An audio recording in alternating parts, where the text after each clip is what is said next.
Je suis Jean-Louis Malherbe, je suis l'éditeur et le fondateur de la maison d'édition Ibis Rouge, qui est une maison guyanaise qui a été créée il y a maintenant 20 ans. Et les 20 ans, c'est aussi les 20 ans de participation au Salon du Livre de Paris. Alors, la maison d'édition a une grosse spécialité, ce sont les sciences humaines, les livres universitaires.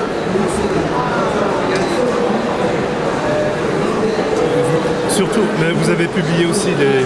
Oui, on a romans, fait un peu de contes, on a fait un peu de fiction, mais un éditeur, on peut pas être touche à tout. Et c'est un choix délibéré que j'ai fait il y a 3 ans maintenant, c'est d'abandonner, si on veut un petit peu, alors complètement la genèse, beaucoup la fiction, et vraiment me consacrer aux sciences humaines. Les sciences humaines, on ne peut pas s'improviser éditeur de sciences humaines si ce n'est pas vraiment son métier.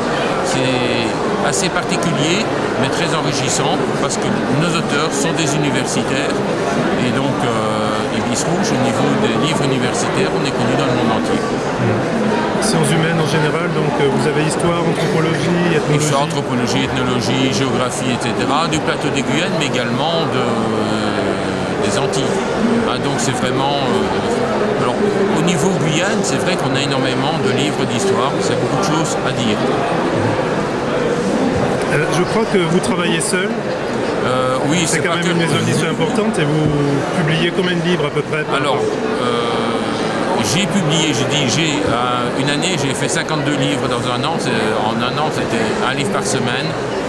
Depuis 2 ans, je me limite à 25 livres, mais 25 livres tout seul, des livres qui font parfois 700, 800, 900 pages, c'est un boulot de titan.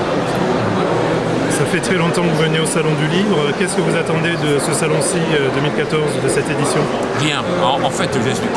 Ibis Rouge est le premier éditeur d'origine d'outre-mer et est présent ici depuis 20 ans. Alors, si je n'ai pas de bureau à Paris, donc, admettons que je ne viens pas, tout le monde va demander où Ibis Rouge, alors on a des charmants confrères, ah, Ibis Rouge n'existe plus.